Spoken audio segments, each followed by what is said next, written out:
ప్రకృతి అందాలు, చారిత్రక వైభవం ఇప్పుడు అడ్వెంచర్ టూరిజం. గుంటూరు జిల్లాలోని ప్రముఖ పర్యాటక కేంద్రమైన కొండవీడు ఫోర్ట్ వద్ద కొత్త అనుభవానికి నాంది పలికారు. కొండవీడు కోటలో నైట్ టెంటెడ్ అకామిడేషన్ ట్రయల్ కార్యక్రమంను అధికారికంగా ప్రారంభించారు.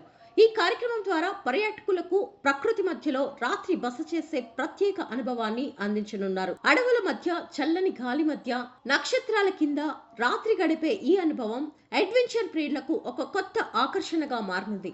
ఈ ప్రాజెక్ట్ ప్రధాన లక్ష్యం ఎకో టూరిజం అభివృద్ధి, బాధ్యతాయుత పర్యాటకం ప్రోత్సాహం, కొండవీడు ప్రాంతానికి కొత్త గుర్తింపు. జిల్లా పరిపాలన మరియు అటవీ శాఖ సమన్వయంతో ఈ కార్యక్రమాన్ని అమలు చేస్తున్నారు. పర్యాటకులకు మెరుగైన సౌకర్యాలు కల్పించేందుకు ప్రత్యేక ఏర్పాట్లు చేస్తున్నారు. ఈ కార్యక్రమంలో టూరిజం అధికారి Nayudamma, tahsildar Edlapadu Vijayasri, forest beat officer Venkateswararao, జిల్లా పర్యాటక మండలి సభ్యులు డాక్టర్ జాస్తి వీరాంజనేయులు మరియు నిర్వాహకులు ఓట్రివిల్ అడ్వెంచర్స్ ఆశా పాల్గొన్నారు. మొత్తం మీద కొండవీడు కోట ఇప్పుడు కేవలం చారిత్రక స్థలం మాత్రమే కాదు, అడ్వెంచర్ టూరిజానికి కొత్త హబ్ గా మారబోతోంది.